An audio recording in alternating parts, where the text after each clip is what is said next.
55K를 건드렸던 비트코인은 정말 다행히 반등에 성공하며 58에 위치하고 있습니다.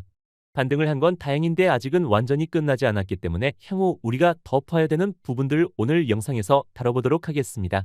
선물 1300성으로 봤을 때 비트코인은 57, 56까지 빠졌다가 패닉셀이 동반하면서 551을 건드린 모습을 확인할 수 있습니다.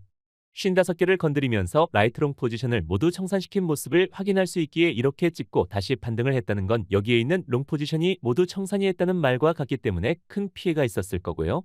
뒤에 55에서부터 반등에 성공을 하며 현재는 58에 의해 위치하고 있는 걸 확인할 수 있습니다.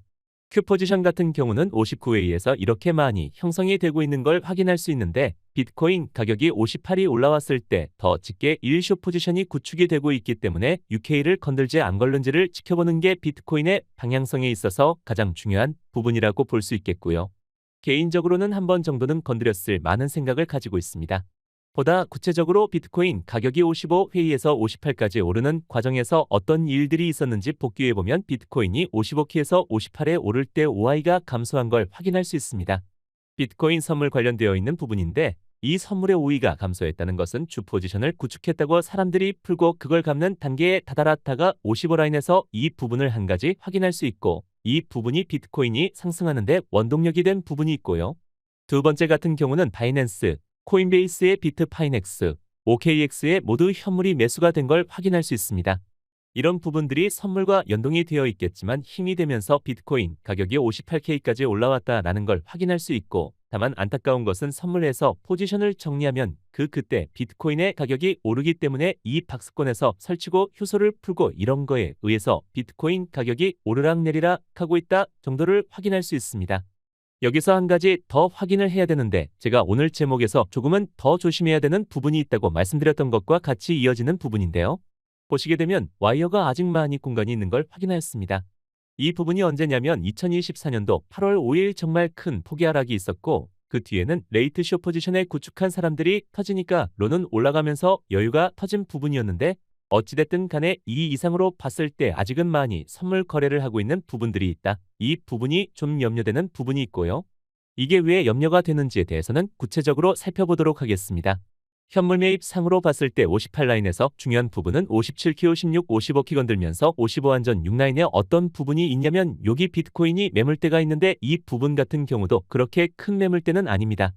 보게 되면 300억 정도 매수력이 존재하기 때문에 만약에 55를 건드렸다고 하면 밑을 바라볼 수 있는 단계였기 때문에 다행스럽게도 55기 후반대에서 반등한 것은 정말 다행이었다라는 생각을 가지고 있습니다.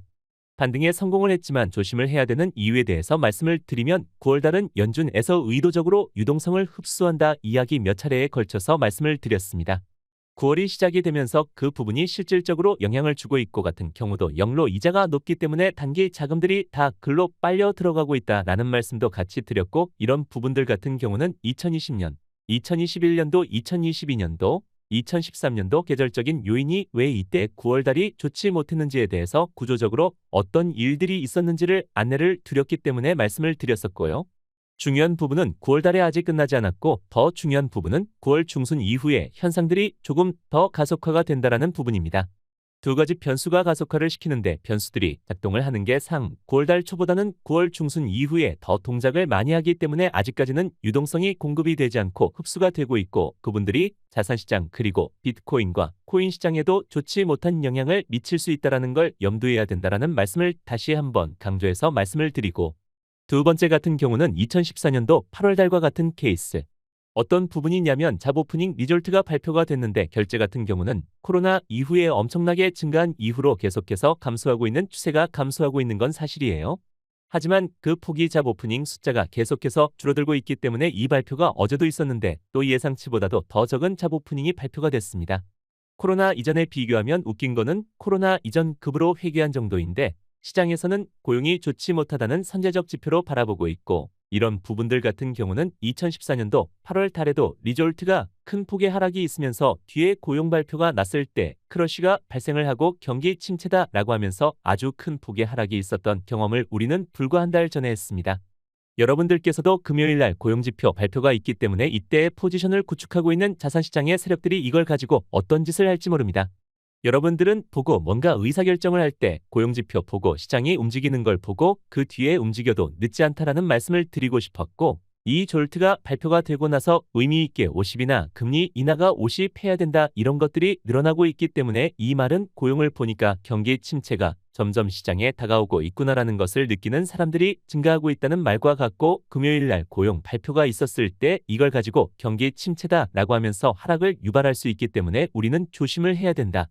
이 부분에 대해서 아주 강조해서 말씀을 드리겠습니다. 실제로 너무나 아슬아슬한 라인이 55개에서 58라인 버티고 있는 것만 해도 너무 감사한데 사실 감사합니다. 그런데 이제 오셔서 빠르게 59%로 반등을 해줬으면 좋겠다는 생각을 가지고 있고, 보시게 되면 여기서 한 번만 더 건들면 지난번 8월 달에 있었던 패닉셀이 또 추가적으로 발생할 수 있는 아슬아슬한 라인이기 때문에 고용지표 발표를 보고 시장의 움직임을 보고 우리가 뒤에 가는 게 안전하다라는 말씀을 드리고 싶고, 자산시장, 특히 코인 시장도 마찬가지지만 정치가 이런 부분들을 많이 지배하고 있는 단계입니다. 해리스가 점점 트럼프보다 당선 가능성이 낮아지고 있는 상황인 건 맞는 것 같아요. 경합주에서 계속해서 밀리고 있는 모습을 보이고 있고, 이런 것들이 발표가 될 때마다 해리스 쪽에서는 캠프에서 크립토 관련되어 있는 이야기들이 종종 들립니다. 해리스 캠프에서 도네이션을 받는데요. 정치도 네이션을 받을 때 암호화폐를 받겠다 라는 이야기가 전해지고 있고, 이 암호화폐를 받는다는 건 친암호화폐적인 전략을 펼칠 거다라는 걸 시장에 잠깐씩 흘리는 느낌입니다. 자기 지지율이 낮아질 때마다 이런 일들이 반복이 되고 있는데 앞으로 어떤 식의 스탠스를 가져갈지는 지켜봐야 되겠지만, 어찌됐든 민주당 행정부에서는 스위프트 이슈도 마찬가지죠. 유닛 사업에 대해서 제소를 했었는데 이 부분을 합의를 해가지고 벌금으로 기소를 했다. 이 정도 선에서 마무리 지었는데, 어찌됐든 미중 민주당 정권 하에서는 크립토 관련해서 우리가 보이지 않는 곳에서 물밑 작업을 지속적으로 규제를 하고 있다는 걸 이으면 안 된다라는 말씀을 드리고 싶고, 당선 가능성이 점점 또 떨어지니까 암호화폐 관련돼서 시그널을 보내고 있다. 이런 부분들을 봐야겠습니다. 유동성 금리 인하에 대해서 아주 강조해서 말씀을 드리고 있는데, 캐나다에서는 못 견디고 있습니다.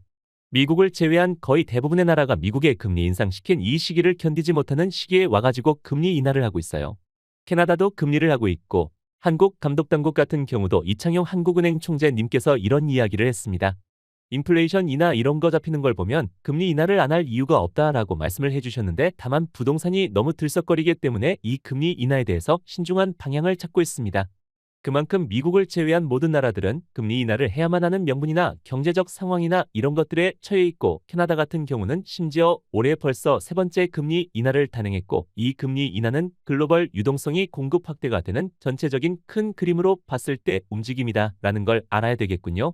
이념을 미국 국채가 금리가 떨어지고 있습니다. 이념을 같은 경우는 장단기 금리 역전차가 해소가 되는 이념을 금리인데, 이게 이제 떨어지면서 이념을 금리가 내려가게 되면 단기 자금이 위험 자산으로 넘어간다 논리예요. 그러면서 비트코인이 시장으로 올라오게 되고, 비트코인 가격은 이념물 채권 금리가 낮았을 때 비트코인 가격이 올랐었다. 이런 부분들은 너무나 당연한 것이기 때문에 이렇게 그래프로 보게 되면 한눈에 알아보실 수 있습니다. 이념물 금리가 내려가고 있다. 그래서 이 돈들이, 이건 매매시장과도 마찬가지입니다. 원래 말씀드렸던 것과 마찬가지인데 유동성이 위험자산으로 조금씩 넘어올 수 있는 준비를 하고 있다는 정도로 보시면 되겠고요. 실제로 금리 인하가 진행이 되고 나서 비트코인 같은 경우는 금리 인하가 다 마무리가 되고 나서 큰 폭의 상승이 있었다. 다만 금리 인하가 진행이 되는 과정, 코로나를 제외하고는 약간의 하락이 있었던 것도 사실이기 때문에 금리 인하 시기에 이 하락 생각하시면 되고, 금리 인하가 진행이 될 거라 2550일은 내려갈 거라고 하니까 막 조정이 오고 있는데, 조정치에 큰 폭의 상승이 있었던가 이런 부분들을 우리는 봐야 되겠군요. 비트코인보다도 알트코인들, 특히 이더리움, 이 중요한 부분인데, 이더리움 같은 경우는 아주 중요한 촌에 다다랐습니다. 너무나 매수하기 좋은 자리긴 해요. 사람들의 관심이 떨어지고 있고, 또 가격대를 다 보게 되면 정확하게 걸쳐있는 지점이기 때문에 이더리움이 어떤 성과를 보이는지에 따라서 알트코인의 심군이 올라가는 것에 향방이 정해지기 때문에 이더리움의 방향성에 대해서 잘 봐야 되고, 다만 이더리움을 봤을 때 기술적인 지표상으로는 이더리움이 올라가야 되는 자리이기 때문에 지켜보면 좋을 것 같습니다.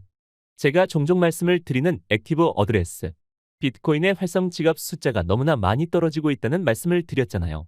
이것을 해석하는 전문가들 분들 같은 경우는 이런 이야기를 하더라고요. 비트코인을 더 이상 트레이딩 수단으로 쓰지 않고 허드렛 수단으로 쓰고 있고, 돈 같은 경우는 비트코인 가격의 침체이기 때문에 사람들이 그냥 들고만 있다. 이동을 시키지 않고 들고 있기 때문에 이 활성 숫자가 감소하고 있는 거다. 의견 이 부분에 동의할 수 있는 부분이 있어가지고 여러분들께 가지고 왔습니다. 비트코인을 홀딩하신 분들 같은 경우는 아무것도 하지 않고 그냥 들고 있는 상태다. 후드를 하고 있는 상태고 그 후디 또한 하나의 전략이 될 수 있다라는 요 시기에 전략을 펼치고 있다는 게 액티브 어드레스 숫자를 보면서 확인을 할 수 있고요. 전체적으로 비트코인 시장은 너무 한계가 있었죠. 비트코인 한 번 때문에 반감기 전에 올 타임 하이를 찍고 그 뒤에 아주 큰 폭의 5개월 동안 조정을 3개 받고 있는데 전체적인 그림으로 봤을 때 잘 가고 있다.